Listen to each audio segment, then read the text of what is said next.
कः विशेषः? अयि भोः, अधुना तु सर्वत्र कुम्भमेलनस्य चर्चा भवति। वयं गच्छामः वा? आमां निश्चयेन गच्छामि। किन्तु तत्र बहु शैत्यमस्ति। तर्हि मास्तु, न गच्छामि। किं तेन? महाकुम्भमेलनं शताधिकवर्षेषु एकवारमेव भवति। आमां गच्छामः। बहु अधिकं पादाक्रमणं करणीयं। तीरं प्राप्तुं यानं नास्ति। तर्हि मास्तु।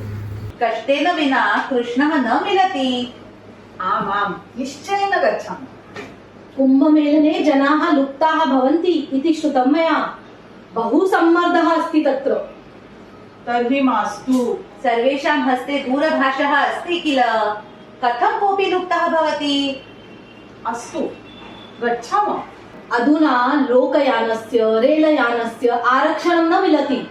तर्हि मास्तु। जनाः विदेशतः आगच्छन्ति। वयम् इतः न गन्तुं शक्नुमः वा? गच्छामः। तत्र गत्वा केवलं स्नानं तु करणीयं। तत्तु गृहे एव भवति प्रतिदिनं। किमर्थं तावत् दूरं गन्तव्यम्? तर्हि मास्तु। तत्र अद्भुतं वायुमण्डलं वर्तते। लक्षाधीशाः जनाः एकस्मिन् स्थाने एकस्मिन् समये सम्पूर्ण श्रद्धया एकत्रिताः भवन्ति। अद्वितीयः अनुभवः। अतः विलम्बः मास्तु, शीघ्रमेव गच्छामः। अस्तु, तर्हि श्वः मिलित्वा पुनः चिन्तनं करिष्यामः। ओहो, भवती न जानाति वा? न हि कश्चित् विजानाति किं कस्य श्वो भविष्यति।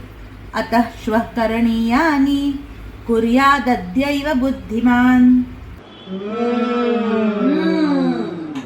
अद्यैव प्रवासव्यवस्थां कुर्याम। हर हर गंगे।